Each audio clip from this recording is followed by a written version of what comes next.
Hello everyone, and welcome to video 1.5b of our PHP developing tutorials. In this video we're going to be installing XAMPP.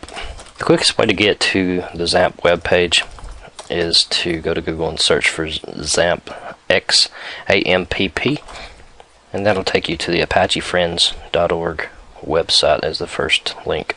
We need to install for Windows, since we're using Windows, and we can download just the XAMPP package itself. We'll go ahead and grab the installer. To wait for the timer here on SourceForge. Just choose to keep the file. We'll wait for that download to complete. Okay, so our download is complete. We can run the file. With this, we can just we have to make sure that we install this outside of the program files directory. So let's do that. So we'll choose next, and we're installing to the XAMPP folder. And we are not going to install these things as services. Like, we're not going to run Apache as a service or MySQL. You can choose to run those if you want as a service. We're not going to be dealing with FileZilla, the server, at all, so we won't have to worry about running that at all. But we can start these manually, and that's what we're going to do for our installation. Just let the installer install the files to the computer. Our installation is complete. Let's click the Finish button, and we can go ahead and view the XAMPP control panel now, which will start it up down here in the bottom.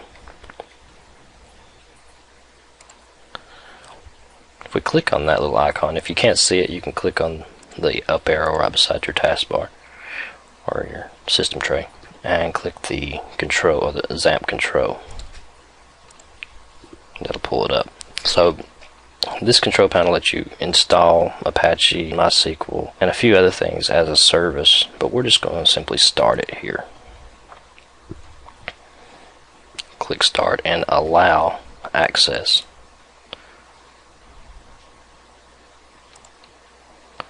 And do the same thing with MySQL. And the first thing I'd like to do after starting that is go to your web browser and type in localhost. This will take you to the XAMPP default web server page. You click on English, and the first thing we're going to look at is security. Notice that there's a few unsecure messages on here. You can leave the first one, it's not a big deal. The second one, we do want to set that. So let's go ahead and set the MySQL database password. So let's go check out this link here. We can set the password for our root user. I'm going ahead and setting it to, let's just set it to root pass so that I can reference that later on. Click this button here, and my password is set. Now there's a config file in the XAMPP folder, so let's go to Computer, our C drive, go into the XAMPP folder, and we need to look for our config file for phpMyAdmin. I'm going to right click and edit this with Notepad just to make it quick, and we're going to set our root password here. Root pass. Save that. So now, to set this root password, you should be able to access phpMyAdmin now, which is going to be used to administrate your MySQL database. We'll choose root and type the password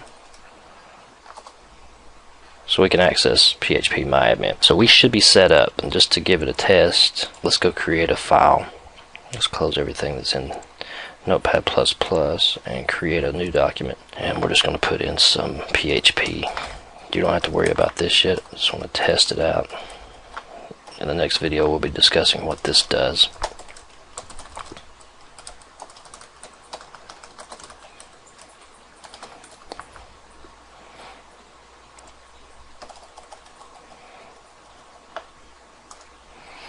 save that as, we're going to save that in our XAMPP folder in the htdocs folder. We're going to save that as index.php.